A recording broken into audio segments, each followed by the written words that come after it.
at Don Mountain, and I will be leading meditation this morning. A little bit about what we're going to be doing. We'll start this morning with doing some our aspirations, and basically aspirations are just, I think most, if not all, Buddhist traditions, at least all the ones that I know, are rooted in the idea that we do our practice and we try to really have a motivation in our lives that is for the benefit of sentient beings. And that's pretty standard, right? And I also just encourage you to check into yourself, like why, like what is your motivation to sit down and meditate, right? Like why are you practicing? I find that being in touch with your motivation, being in touch with why is it that you do things, makes it easier to stay constant, right? Like it makes it easier to do it. Because then you're like, okay, like the reason I'm doing it is X, Y, Z, then I want to come back to it. So, but we'll start with our standard, and then I'll talk a little bit about the meditation, and then we'll jump into it if that's okay. So let's start with the aspiration. It's in your sheet, at the top of your sheet on the group practice side.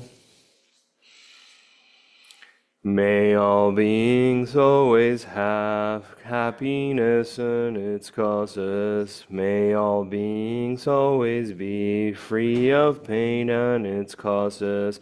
May all beings always be pain-free and live happily. May no beings ever cling to those near nor spurn those far. For as long as space abides, as long as the world remains, just so long may I be there, resolving all beings' pains. And so a little bit about meditation. I was actually watching this. I don't know. It was an Instagram video, but it was a cartoon, and they were talking about like why is meditation so emphasized, not just in Eastern traditions, but also like in magical traditions, like if you're familiar with, any of the like Western magical traditions, like there's a big emphasis in meditation, right? So what, like why? And the idea is that we meditate to train our minds in the ability to focus on what we choose to focus, right? And from the more magical, like or esoteric standpoint, that's great, right? Like, hey, you're doing certain practices, certain rituals. You want to make sure that as you're doing it, you're focused on why you're doing it, right? And it's intentional. But maybe that doesn't mean anything to all y'all. Like maybe really, like, how does that affect my life? I'm not doing magic or whatever you want to call that, you know? How does meditation affect your day-to-day life? We live in a world where we're continuous, like literally our attention is being monetized, right? Like Facebook, Instagram, TikTok, these platforms or any other platform that you might use are monetizing your time and your attention that you're paying to them, right? So like your attention is valuable. Furthermore, like how many of us are like pushed and pulled and aren't actually paying attention to the things that we want to choose to pay attention. I don't know if you've ever had the experience of sitting with somebody who's like fully paying attention to you. It's an act of love, right? You feel seen. You feel like somebody cares. So I think, in some regards, like, I meditate, I can speak for myself. I think I meditate because, hey, I want to choose how I use my attention, where it goes. If there's people monetizing my attention, there's an interest to push and pull my attention in ways that they care about it. Free will, or the extent of free will we may or may not have, is how we use our attention and where we place our attention, right? So at least personally, I believe that being able to like choose what my attention goes, it allows me some level of freedom. Furthermore, when I talk to people I care about, I try to give them the gift of my attention, right? So showing up to your loved ones and actually being present. I think that's a gift. I think that's like very compassionate and empathetic. That's a little bit of my motivation for meditation. I invite you to just be curious about what brings you to the cushion, right? As we're meditating, maybe take a couple of minutes to think about it. Um, and I'll point it out at some point and just encourage you to think about it, somewhere halfway through our meditation. Anyway, in particular, what are we meditating on, or what is meditation? So the bulk of the meditation we'll be doing today is meditation on the breath, right? So our object of meditation, there's many styles, right? There's objects on the breath or the body. There's objects on an image. There's a sound. So you can meditate really on anything that you can put your attention on. But in particular, traditionally, we meditate on our breath because it's always with us. So I'll guide you a little bit through paying attention to our breath, and then maybe like 3 times throughout our meditation, I'll break it up and we'll do a meditation on sound, and specifically on the sound of hung.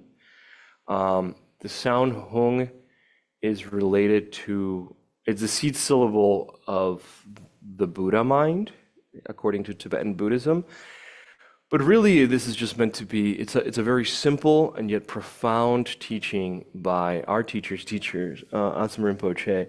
I gave it to Anne as something that's like very accessible, but yet like meaningful. And, just be curious. You're basically moving from a more static object of meditation in the breath to a more open and dynamic in sound. So, I'll let you know when we're going to do it, and we'll do it about 2 minutes. We'll just chant for 2 minutes, and then we'll go back to the breath, and we'll do that a few times. Anyway, I've talked enough, and you all are not here for that. So let's meditate.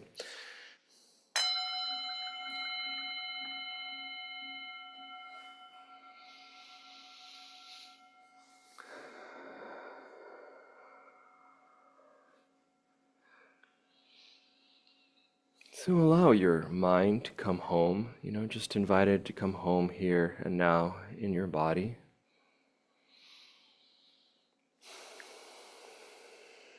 Noticing how you're seated. I like to go side to side and front to back, and just find a place where both your sit bones are about equally putting pressure on your seat, whether that is a chair or a cushion. You're kind of just building the foundation of the house. You're connecting with earth. And from the support of earth, just allowing to start to build the house, vertebra by vertebra. It's not meant to be like you're putting a ton of effort in being straight, right? You're just allowing, feeling into how your bones and your ligaments just kind of stack on each other and form the house of your body.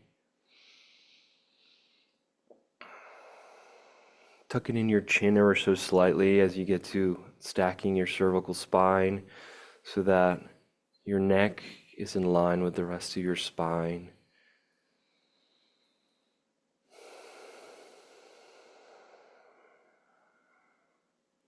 Feeling to your consciousness inside your body.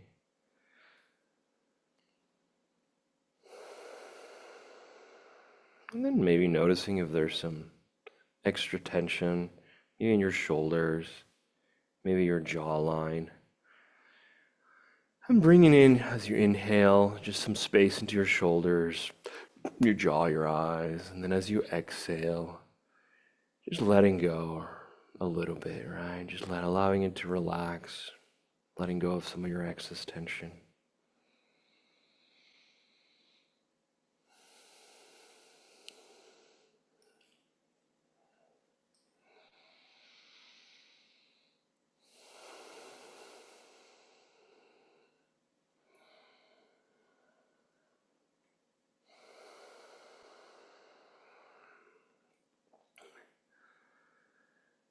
Then noticing if you're maybe holding your breath, right? Like a lot of us throughout our week, throughout our day, just hold our breath in weird places, right? So trying to encourage a full breath, starting from the bottom of your belly, allowing your belly to soften and expand, filling your lungs until basically you top off as your collarbones.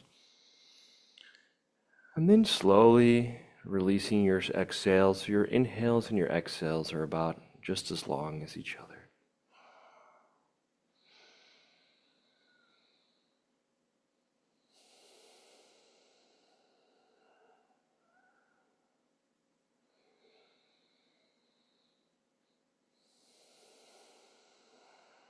And now that we kind of sort of arrived here, we're tapping into the three supports. Noticing how from your sits bones, you're supported without any judgments or expectations by the earth. Sometimes it's helpful to acknowledge or just feel into the fact that regardless of where you sit on earth, you're always being pulled to the center of earth. But there's no expectations there. We're just being supported by this planet that we live on.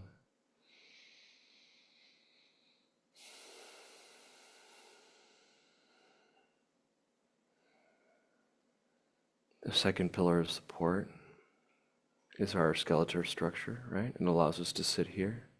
It holds us up. Those vertebrae, those ligaments, your shoulder bones, your jaw, it all allows us to be here now.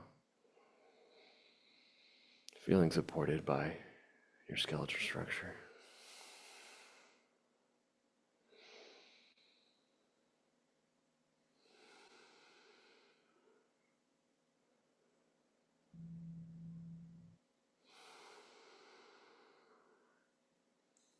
Third pillar of support is the central channel in traditional Eastern medicine. It's where our consciousness resides, which is just traveling from your perineum just in front of your spine. More modern interpretations sometimes interpret as our vagus nerve. But basically just the ability of our body to hold our consciousness. And having consciousness is our third pillar of support.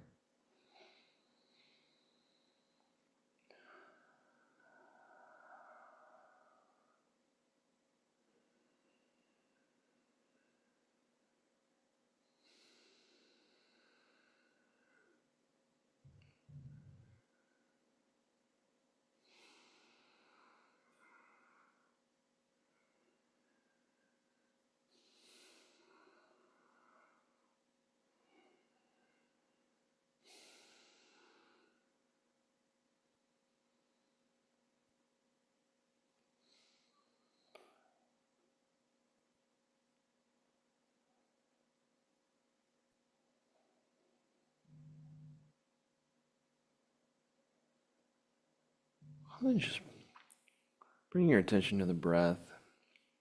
You might have thoughts of the past, of the future. Just noticing your breath, that you are thinking. We have minds, we have thoughts, that's okay. Don't fight it. Don't try to run them off, but also don't run after them. Just noticing that you've had a thought, just gently nudging your attention back to the breath.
And we'll chant home.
You're just noticing the state of your mind, the state of your body,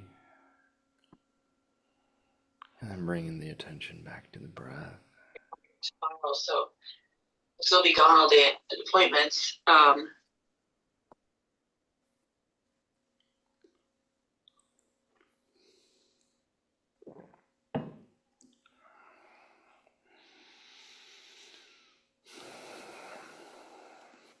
And you're just finding a good place to notice your breath.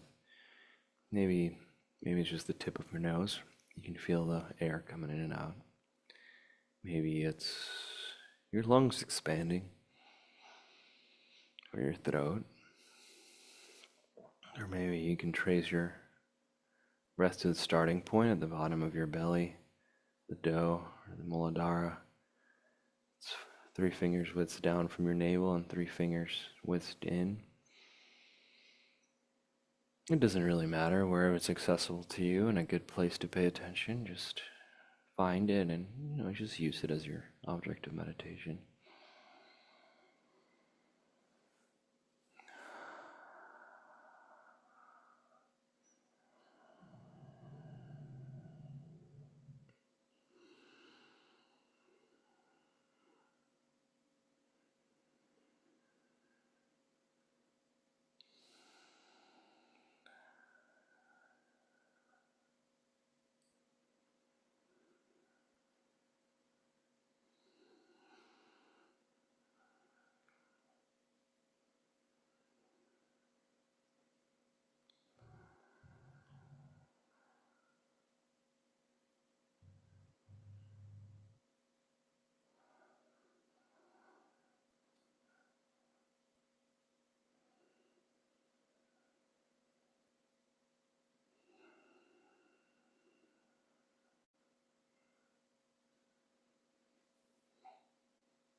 Maybe you notice that you have a lot of thoughts, and that's okay.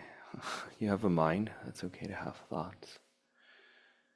But again, it's a relationship with thoughts when we're in meditation is a little bit like a grandparent watching the grandkids play in the yard, right? And you just observe it at a distance and you're just happy they're there, but you're not really trying to interfere. Or taking your dog to a park and just, you know, letting it off the leash and just let your thoughts go. They'll rise and they subside, but you're just steadfast in your attention to the breath.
And we'll chant.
bringing your attention back to the breath.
Maybe taking a minute to ponder or to ask yourself, like, why are you here? What brings you to the mat? And I think it's important to understand our motivations, because if we understand our motivations, it makes it easier to remain constant.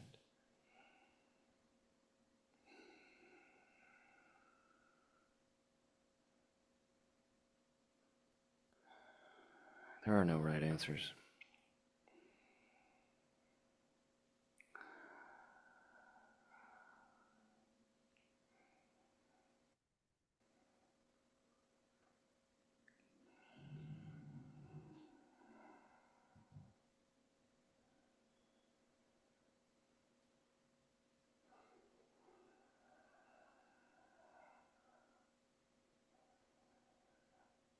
And just coming back to the breath.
We're feeling a little dull. It's good to take a deep inhalation, then letting go out the mouth and just letting go of some of that dullness.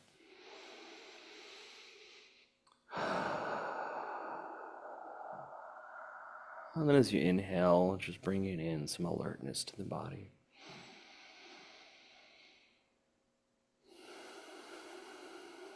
Alternatively, if you're feeling a little on edge or anxious, it's also just good to focus on the exhalation, taking deep breaths to soothe the nervous system and allowing the exhalation to just calm your anxiety down ever so slightly.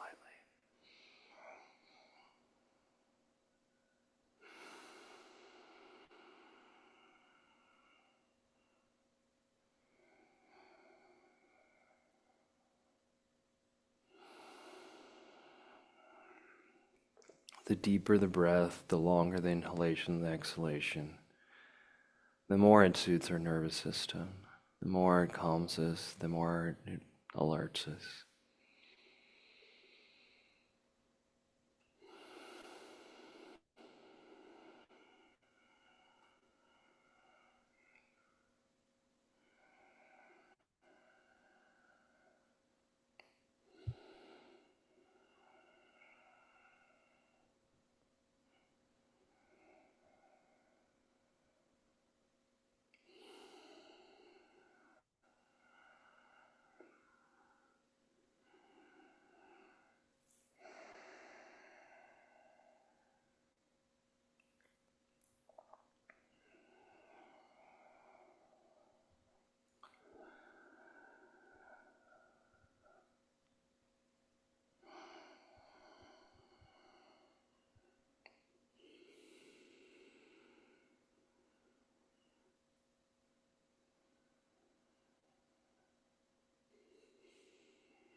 Oh, we'll chant again.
Thanks for sharing your breath with me this morning. Um, I'm going to read a passage from this book called Comfortable with Uncertainty by Pema Chodron. Um, it's it's kind of like little nuggets of insight from her. Pema Chodron is a Western Tibetan nun, so Westerner who became a Tibetan nun. I mean, I think if you've been around the Tibetan Buddhism space, you probably heard about her. She's awesome. But yeah, this book is kind of like, for the most part, is one page, um, one chapter. Oh yes. I'm gonna pass around the Book of Names. Uh, could you? Basically, we use it as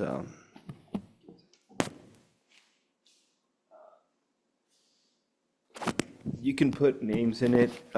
Anybody can put names in it, and it's basically at the end of the practice, we will dedicate the merit to those people. So it's just people in your life that might need some extra humph. People that may be sick, people that might have passed away.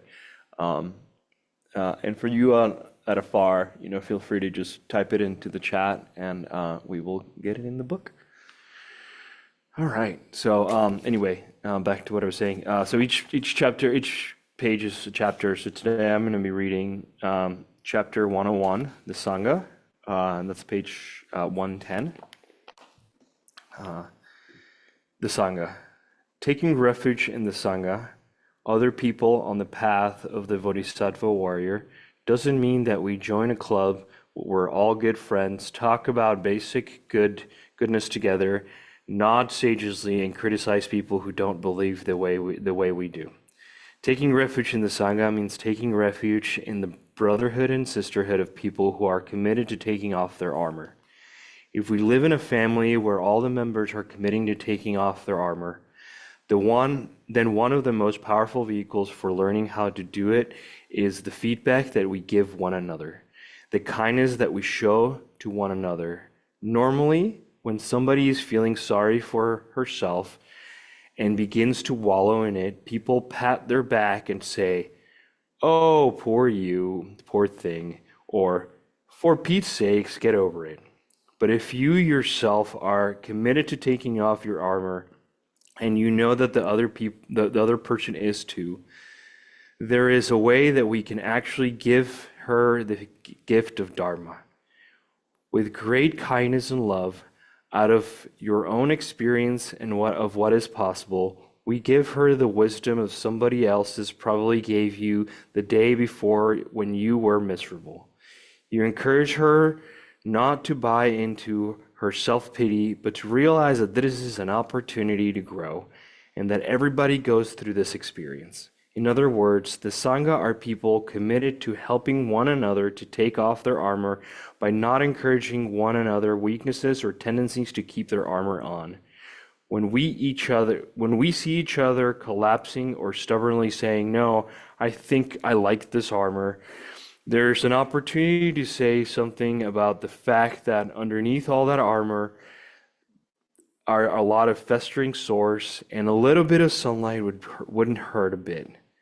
There's a notion of taking refuge. That's the notion of taking refuge in the Sangha.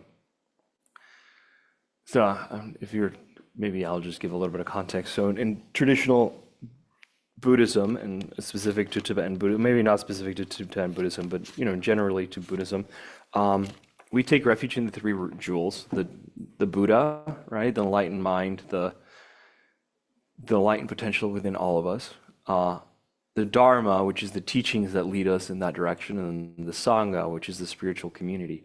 So here we're talking about a spiritual community, right? And I guess what she's trying to tell us is like, joining a Sangha or taking refuge in the Sangha is not like, "Oh, look at me, I'm high and mighty now," right? Like, I can look down on people. Quite the opposite is realizing that we are humans and that the people around us are also humans. And we're not shaming each other. We're really just supporting, right? Like, part of our practice, part of meditating, part of practicing Buddhism is about looking at the realness of being human, right? Being human is painful, being human is hard. But we all wear like, this individualistic armors every day, and we put them on and we like pretend to be tough or pretend to be this or that, um, and hide our wounds, hide our weaknesses. So a little bit of being part of a spiritual community is having a safe space where we can take those armors off, but also having people that are going to call us out when we're putting them on, right? When you're falling back to your pattern of, I don't know, I'm just going to go extreme here. Like, oh, like, if you're an alcoholic and you're falling back into the pattern of alcoholism, your Dharma sisters and brothers are there to remind you, hey, maybe don't do that. Maybe sit with the uncomfort pain right now, because in the long run, sitting with that is going to benefit you, right? So, we're supposed to, the Sangha is supposed to be a supportive community, but supporting each other doesn't mean buying into each other's BS, right? It's actually calling each other out gently with compassion out of experience, right? Not just to feel high and mighty, but to actually help each other. Anywho, questions, comments, concerns? uh, at a distance in the room.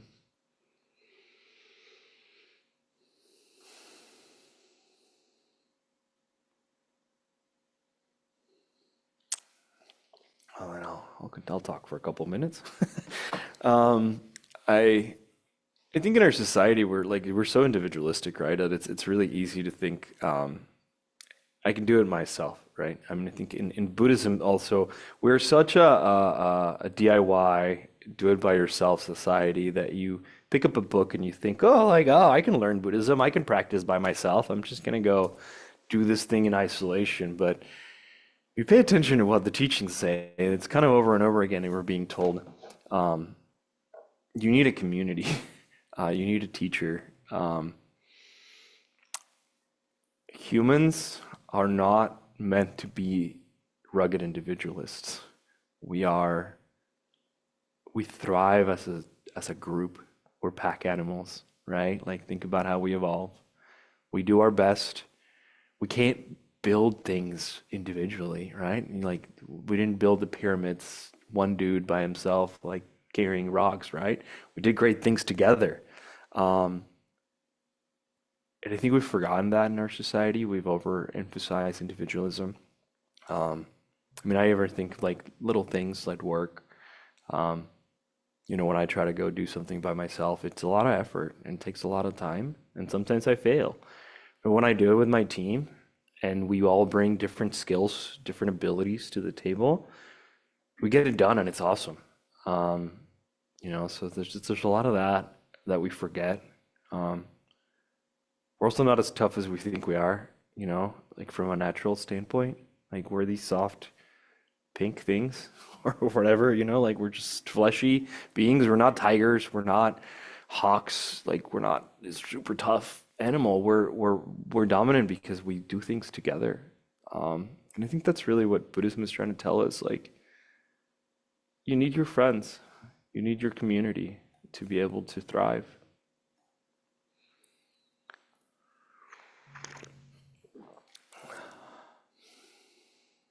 Well, anybody? Sure. There's a microphone right behind you. I was thinking about this actually. One of the thoughts that came during meditation, I'd be like, well, go away. It's kind of the opposite, but the same thing you were saying about the calling each other on BS, where I remember this classmate, we were taking a class under Anne during college, and then he decided to go as a project to do a 3-day meditation retreat by himself. And he was just in his apartment, like next to us. And we're like, okay, a day and a half in or so, he like 3 days into the retreat, right? He knocks on our door. He's looking like we're like, hey, just come in. We play video games with him, we eat, we just, it's almost that support of, okay, you tried something and it's okay, right? And there's also, I think that it's not just pulling someone up, but it's also kind of being the ground for them. Yeah, indeed. I have a question about I don't. What is the equivalent of the vagus nerve? It's the consciousness, or Your central channel. It's not necessarily equivalent. It's just sometimes people refer to it. But your central channel, like traditionally, is where your consciousness resides in your body, right? So it's about the size of a pencil, and it starts at the top of your head and it ends at your like 3 finger widths underneath your navel, 3 fingers is in.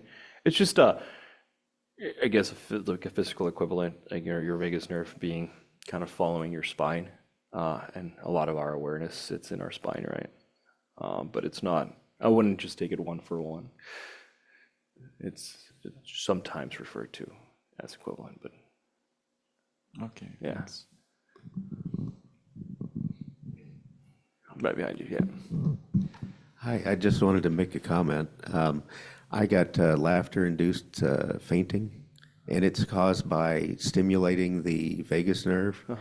And I'll just basically just pass out. So I can see why it's thought that the consciousness resides there, because it can control whether you're conscious or not. Yeah. All right. Oh yeah, please. Annie? Hi, good morning. Thank you for that awesome guided meditation. It's so interesting. I'm primary caretaker for my mom, and I live with her. And she suffers so much because she has extreme anxiety, and I don't know if that causes her nausea or if her nausea causes anxiety, but she has so much nausea and she's always fighting it. Like she gets mad at herself for having the nausea, and she's always like, I hate this nausea. When's it going to go away? So it sort of struck a nerve that today's passage, because I sit with her and I'm like, Mom, it may never go away. It may be part of your aging path. So let's sit with it and try to accept it, and I do try to explain, like, there are people in life that have conditions that are very painful that learn to live with that. So let's figure out how we can accept that, or maybe there's something to learn from it or grow from it, but it's really challenging because when she's suffering, right, she can't focus, she can't, like, and I can only imagine if you're feeling super nauseous. She describes it as like really bad motion sickness, like when you're in that state of like, and she's in that state all the time supposedly, but like, so it really resonated with me today, like trying to get her to not fight it but accept it, or to sit with it, to be with it. I don't know if you have any, I don't know, but it's been Yeah, no, challenging. absolutely. I think, I mean, there's a tightrope to walk there, right? With discomfort in the body, whether it's pain, whether it's nausea or anxiety, like it's hard to encourage somebody to just be like, "Hey, suffer, it's okay," right? So there's definitely like a lot of compassion that goes into that, but I think, I mean, there's a lot of evidence that deep deep breathing, right? Like belly breathing can help uh, with anxiety and with nausea, just to settle our bellies, right? It also it releases a lot of cortisone, which I'm sure if she's stressed out at being nauseous and then she's getting anxious and then the anxiety is giving nausea, it sounds like it's a little bit of like a cyclical, it's like a feedback loop that she might be on. I also would, I mean, I recommend, or I've read a lot of, if you're familiar with Tuglin, giving and receiving, the practice of giving and receiving. I think Ann and Harvey are going to be teaching about it, or I think the next series of teachings we're going to be talking about Tuglin. That's what I heard this week. And it's kind of, I would just say, like, I don't know if I have enough time to like really describe the whole thing right now because I have a few minutes, but it's the idea of visualizing other people's pains and taking it on and then opening it up and then kind of just having this giving and receiving of like you receive pain and you give back light or love on it softens the experience of suffering because you realize that you're not alone, that it's not just happening to you, but it's a thing that happens, right? So hopefully, I think I'm 90% sure that they said they were going to be teaching it here in the next teaching series. So hopefully that can be helpful. Thank you. Thank you. One more question, KB. Yeah. Burnell. For now. Yeah. Um, so thank you for a really wonderful meditation and discussion. Um, I find myself oftentimes really tied up and struggling with the concept of the central and other channels. Yeah. Like, where did these come from, and what role do they play in this process? And I like the idea of the vagus nerve as a kind of an equivalent, because we spend so much of our mind and head in our consciousness. And I've heard Anne speak in her teachings about the importance of our body and being able to feel senses in our body, and the 84,000 channels in our um, you know uh, energy paths and so forth. And the vagus nerve is one of the um, let's say, parts of our brain that talks to our body the most definitely. And so I think it's a really good kind of analogy. Yeah, and I'm being careful here because it's not like right, like this is a little bit of like my opinion, maybe not like canon on what is one thing or what is the other, but I've spent a lot of time thinking about it myself, and just like there is maybe more esoterically people think that there really is this, like, or the belief is that there is a central channel that is not physical, but I tend to believe that the ancient ones were saying, hey, we have a nervous system and we have blood vessels, right? And that is how we're experiencing inside of our body. And that's real, right? Like we can see it in modern science that we do have these complex electrical bodies inside of our own, right? That allow us to move and receive information. So at least if I put on my pragmatic hat on, it just makes a lot of sense that our nervous system is at least part of our energetic body. Maybe it's not the whole thing, but it's part of it. There's a saying in psychology, that the mind always lies, the body never lies. And that's kind of attuned to how important it is for us to connect with our body. Yeah, yeah. Oh, thank you. And I'm sorry, I'm already going over time, so I'm gonna rush a little bit here to try to close this off. And if anybody needs to leave, please do. I don't want to impede on your time. I'm not gonna be offended if you need to run, but we'll do our closing prayers. We'll uh, we'll do our dedication and our blessing, and that's at the bottom of the group practice right here. By this good may I swiftly once become a great guru, lead all beings, everyone, to reach to that very ground. With all of you in mind, we light this lamp of clarity. May the glow of love, wisdom shine within us, everyone, till we all rise forth born in one enlightened mandala. And we dedicate our merit to all sentient beings, but in particular today to our lamas, animals, Chakra, Laura, Carolyn, Treatle Blings, battle with cancer, Amy Winters, battle with cancer, Robert Romero, mom, Danny Bardo, mom, Bardo, Chui Bardo, Sean Rameshwara, Bardo, Amy, Valerie, Tex, Darcy, Nancy, Dad, Joan, is Elizabeth, Boopy, Cow, Grolian, Layla, Danny, Pooja, Jai, Shiv, Alexis, Grace, Linda, Becky, Wade,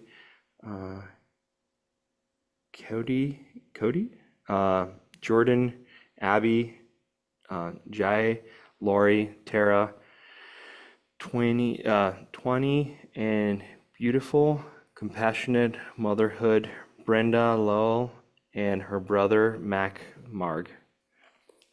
And thank you for meditating with me this morning.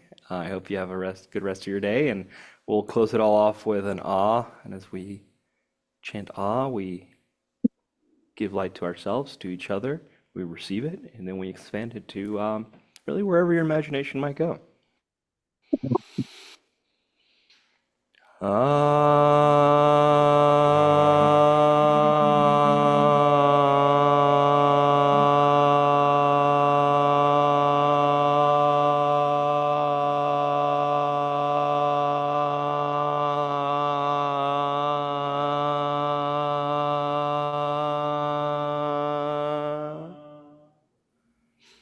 Thank you very much. Have a good rest of your day.